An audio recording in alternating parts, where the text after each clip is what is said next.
Jésus leur dit, les enfants, est-ce que vous avez du poisson? Non, on n'en a pas, etc. Et jetez les filets de l'autre côté. Pierre répond, nous avons pêché toute la nuit sans rien prendre, mais sur ta parole, nous avons jeté les filets à nouveau.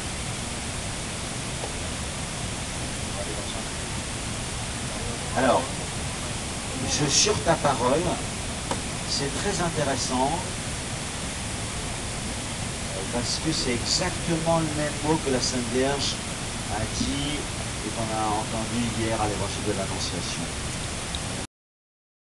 Dans nos Bibles, il est traduit sur ton. Et moi j'aime bien, on entend que c'est le même mot que celui de la Sainte Vierge. C'est-à-dire, je suis la servante du Seigneur, que tout se passe pour moi selon ta parole. Ce qui est extraordinaire, c'est que des personnalités aussi incroyablement différentes, la Sainte Vierge Marie et Saint-Pierre, obéissent à la parole de Jésus. Voilà. Obéissent à la parole de Dieu. Au fond, la parole de Dieu, c'est ce qui gouverne le peuple de Dieu et l'Église, vraiment, sous toutes ses formes et dans toutes ses catégories. Il n'y a pas une personne de l'Église ou de ce peuple de Dieu qui ne soit obéissant à la parole. Et plus vous contemplerez l'image de la Vierge Marie et celle de Saint-Pierre, plus vous verrez qu'elles ont du mal à... C'est pas vraiment deux personnes qui se rencontrent souvent. Le monde de Saint-Pierre et le monde de la Vierge Marie.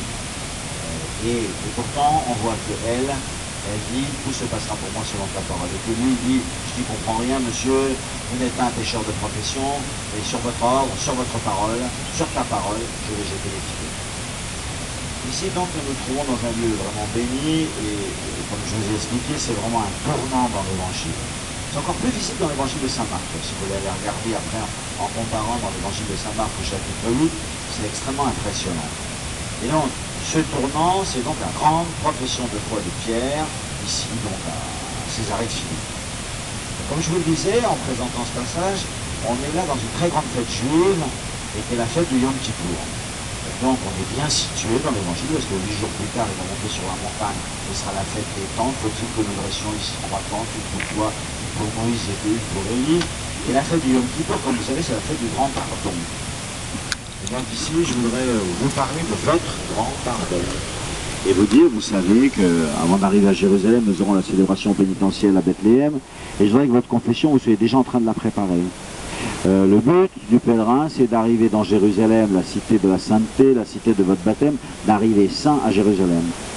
Et ce que je demande à Dieu, c'est que nous arrive saint dans la cité sainte. Et que quand nous entrerons dans Jérusalem, notre baptême, baptisé dans la mort et la résurrection de Jésus. Donc au moment où vous allez franchir la porte de Jérusalem, je voudrais que chacun d'entre nous retrouve toute la sainteté de son baptême. Et donc, c'est un jour qui est célébré par les Juifs. Je suis très fidèle, par amour du peuple juif, à aller chez les Juifs chaque année à la synagogue le jour du Yom Kippour. Parce que les Juifs, ils prient pour le pardon de nos péchés à nous, pas seulement les leurs.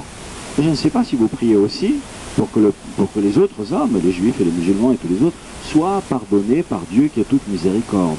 Et donc les péchés abîment la vie de tous les hommes, et Dieu est miséricordieux pour tout le monde, et donc on peut demander le pardon des péchés pour les autres. En tout cas, je peux vous assurer qu'à Yom Kippour, les Juifs font la liste de tous les péchés, ils les chantent comme une litanie, et ils disent, regarde l'état dans lequel on est, et tu ne peux pas nous laisser comme ça, et puisque tu es notre Père miséricordieux, il faut bien que tu fasses quelque chose pour nous, alors dépêche-toi. Donc c'est une prière qui est extrêmement belle, de la miséricorde de Dieu qui vient jusqu'à nous. Donc je vous le dis, parce que nous arrivons près de ce lieu béni où le monde entier a été pardonné de tous ses péchés et qu'est Jérusalem, et je voudrais qu'à partir d'ici, où nous célébrons ce jour du grand pardon, eh bien vous soyez en chemin.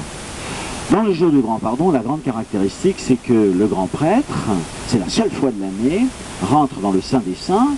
Vous savez qu'actuellement, un juif n'a pas le droit de rentrer dans l'esplanade du temple, parce que le temple a été détruit, et si jamais il foulait le Saint des Saints, ce serait comme un blasphème ou un sacrilège. Donc jamais aucun juif ne rentre sur l'esplanade du temple aujourd'hui, parce qu'on ne peut rentrer dans le Saint des Saints, Débir, comme on dit, vous savez, dans le temple de Jérusalem, il y a les parvis, Oulam, il y a un sanctuaire, Ekal, où on offre les sacrifices, et il y a le Saint des Saints, dans lequel le grand prêtre n'entre qu'une fois par an. Et c'est ce jour-là qu'il a le droit de dire une fois dans l'année le fameux nom que nous nous interdisons de dire, c'est-à-dire les 4 lettres du nom très saint de Dieu. Et qu'est-ce que fait Saint Pierre ici? Vous avez remarqué? il dit à Jésus son nom éternel. Tu es le Messie, le Fils du Dieu vivant. Et on a l'impression qu'on voit la figure du grand prêtre, c'est Jésus qui est le grand prêtre de la Nouvelle Alliance, et donc celui à qui dont il va faire son vicaire, celui dont il va faire la pierre angulaire, celui dont il va faire le pôle de cette église, et celui-là même qui, au jour du Yom Kippour, comme une image du nouveau grand prêtre, va dire le nom, non pas très sacré de Dieu, mais le véritable nom éternel de Jésus, toi tu es le Messie. Comment ça se passe? Donc vous avez vu, il est là, et on pioche un peu chez les gens, et on dit, et les gens autour dans la rue, qu'est-ce qu'ils disent à mon sujet? Eh bien certains, vous avez vu que c'est gradué, hein. Il y en a certains qui disent que Élie, c'est le plus grand de tous les prophètes. Je ne dirais pas que c'est le plus connu, d'ailleurs les catholiques feraient bien de se réveiller là-dessus, parce que si on interroge un catholique et qu'on lui demande quel est le plus grand de tous les prophètes, il y a beaucoup à Paris qui va dire Isaïe ou Jérémie, il n'y en a pas beaucoup qui vont dire Élie. Et ce serait bien que vous sachiez pourquoi Élie est le plus grand de tous les prophètes. Donc il s'en va sur son char de feu. En plus, malheureusement pour nous, il n'est pas dans ce qu'on appelle les livres prophétiques. Donc là, il y a une formation biblique vraiment de base à avoir pour voir la figure du plus grand de tous les prophètes. Vous savez, quand Jésus sera sur la montagne à la transfiguration, il y aura Moïse et Élie. Moïse qui représente les patriarches, la Torah, et Élie qui est la figure résumée de tous les prophètes. Donc c'est le plus grand de tous. Le deuxième qu'il a dit, c'est Élie ou Jérémie, ou l'un quelconque des prophètes, dit-il dans Matthieu 16. Vous voyez, Élie ou Jérémie, ou l'un quelconque des prophètes.